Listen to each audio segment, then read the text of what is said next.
My name is Alexis Stranger. I'm here to speak in support of item 58 about domestic violence and adding funds to that because, believe it or not, I am actually a sexual assault victim. Yes, that's right. On June 14th of 2003, I was sexually assaulted by Russel Brand after a night out at Chewy's. And yes, we had been dating for 6 months, but before that fateful night, I always made him use a condom because I do not want to get pregnant, Mayor. And I take reproductive health very seriously. But after 7 margaritas, we were having a great time. We went back to his hotel room at the W, and he took my clothes off, and he penetrated me. He penetrated me without using any protection. And just because I ejaculated 3 times afterwards, it doesn't take into account that I was violated. Hey everybody, welcome back to Comic Crow.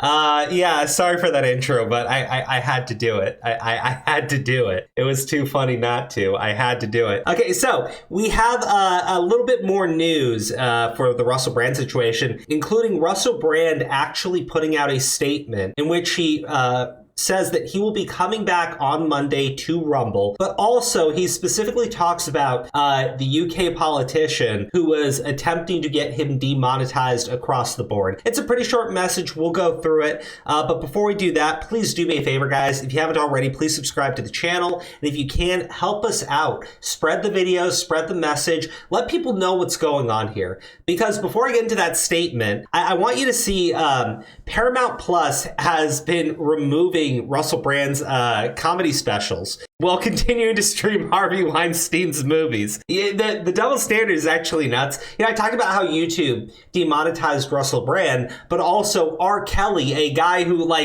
actually did things with children. Everything on his channel is still monetized, right? It's kind of nuts. But, we did a video talking about the Dave Portnoy situation, how a WAPO reporter was contacting his advertisers to get them to pull out of an event that he was hosting.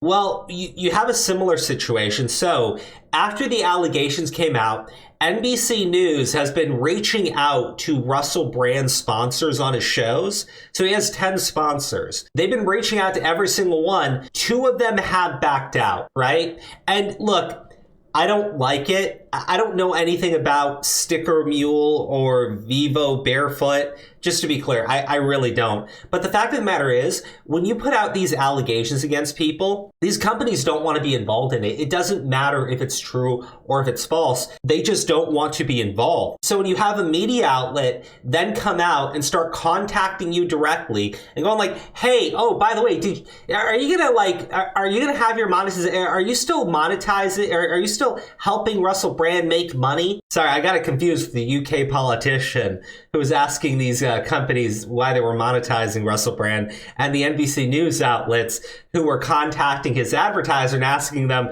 hey, why are you still paying this guy? It's almost like they're acting in the exact same fucking manner, isn't it?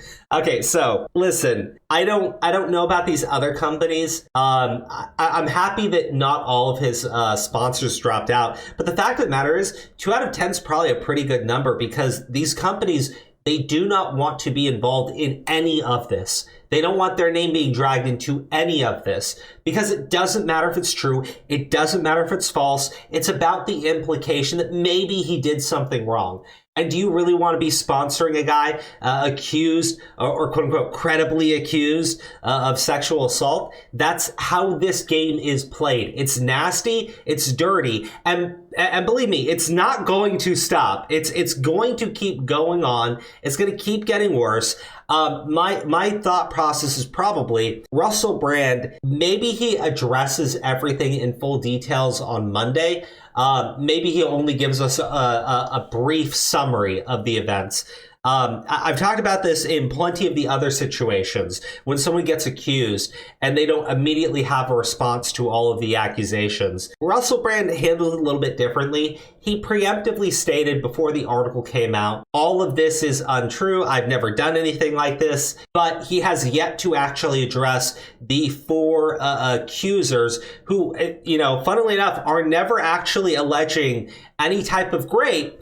They're mostly complaining about the way he treated them during their relationship. The worst one is probably the Nadia chick, but her story never actually says the word rape in it.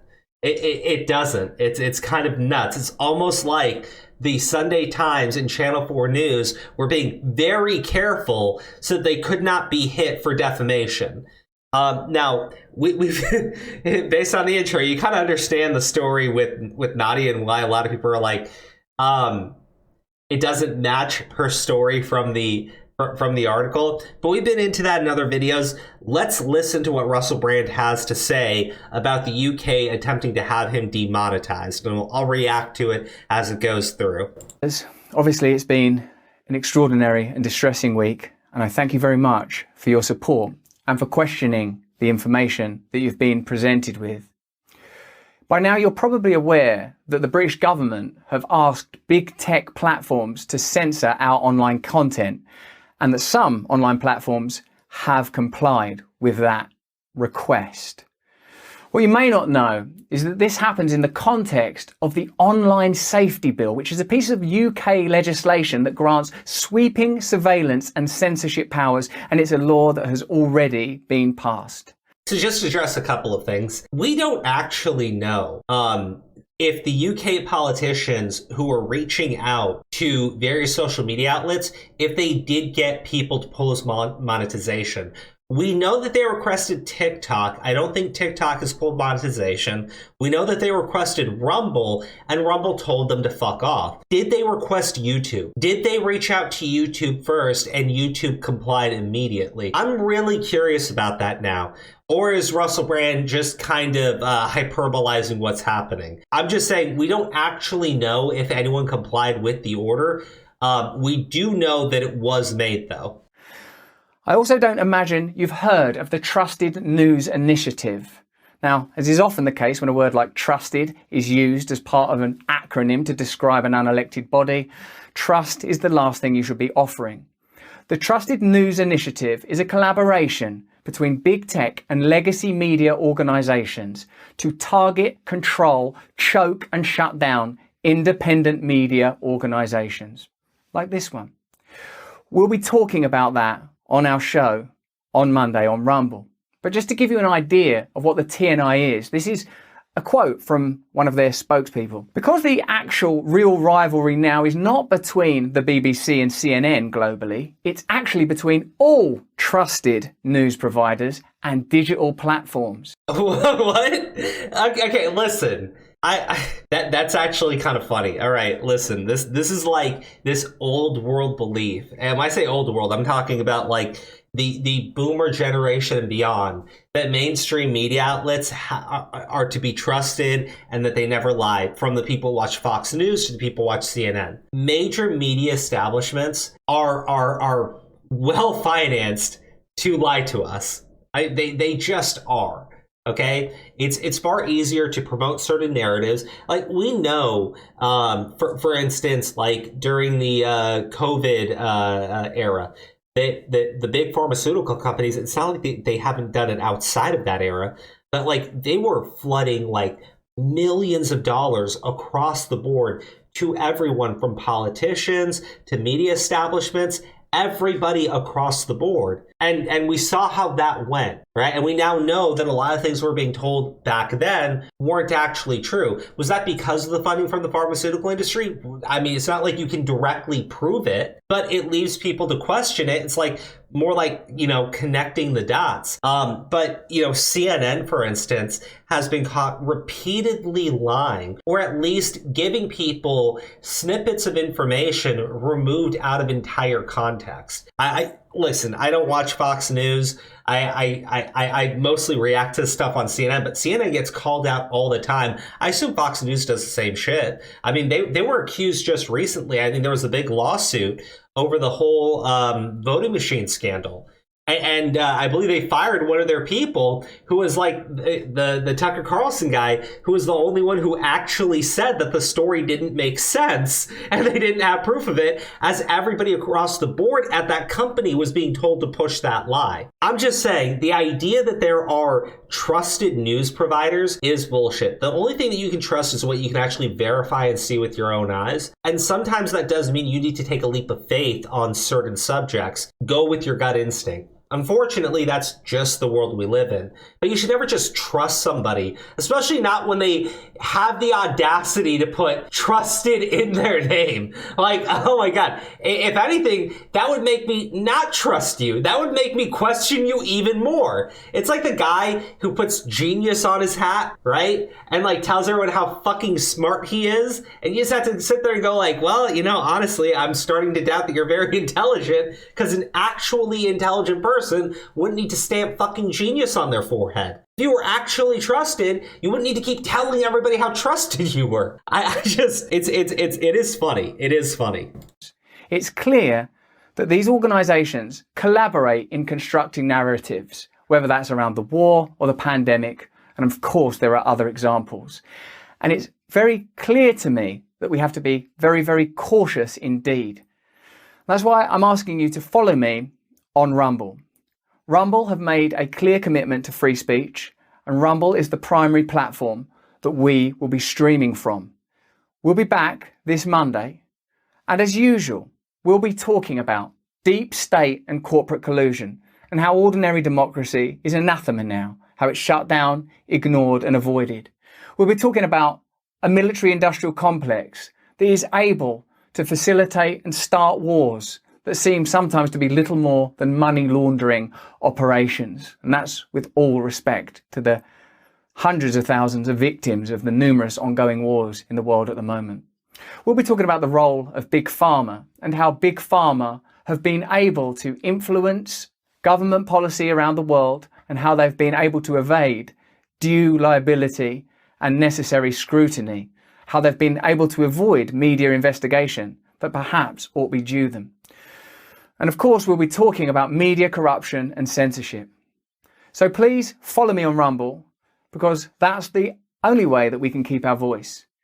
You can go to rb.rumble.com to support me directly and keep me and our channel independent. And I need your support now more than ever, and more than I ever imagined I would. So follow me, support our channel if you can, if it's within your means. But more important than any of that is that you please, if you can, stay free. All right, guys, so that's it for the video. I am curious, is he going to address the allegations any further? I don't know if he should. And the reason why I say that is because as of right now, we have nothing to corroborate any of the stories. None of the women are actually willing to come forward. None of them are actually willing to say the term, grape without the G. And we have no evidence or witnesses at all that can corroborate any of the claims that are being made. So should Russel Brand come out and put out a statement when he doesn't actually know the identity of these women, or likely probably does not? I don't know if that makes sense. I think that in other situations where other people have been accused, we saw them get vilified and crucified across the board because they wouldn't put out a statement immediately addressing all of the allegations made against them. And I always thought that was kind of like a stupid thing to criticize somebody for, because you kind of want to make sure that you are exact, precise, and accurate, because it's not like you're going to get a second shot at addressing what you are being accused of, right? So if you forget to include something, maybe one of these women will throw that in your face later to try to shake your credibility or something. I don't know. I just maybe he should, though, because again, there's really nothing here. There's never been anything here. And they're clearly going after this guy in like this unhinged, fucked up manner. They're taking away his monetization while leaving people with monetization who have been actually arrested, charged, and had to pay penalties for doing horrific fucking things to children. They're pulling his comedy specials, but the movies financed by Harvey Weinstein are up and running and nobody gives a shit. It's very twisted and it's very wrong. We'll see how things go, though. Anyways, guys, let me know what you think in the comments section. I guess we'll have to wait till Monday to see what Russel Brand's show is like and then talk about it then.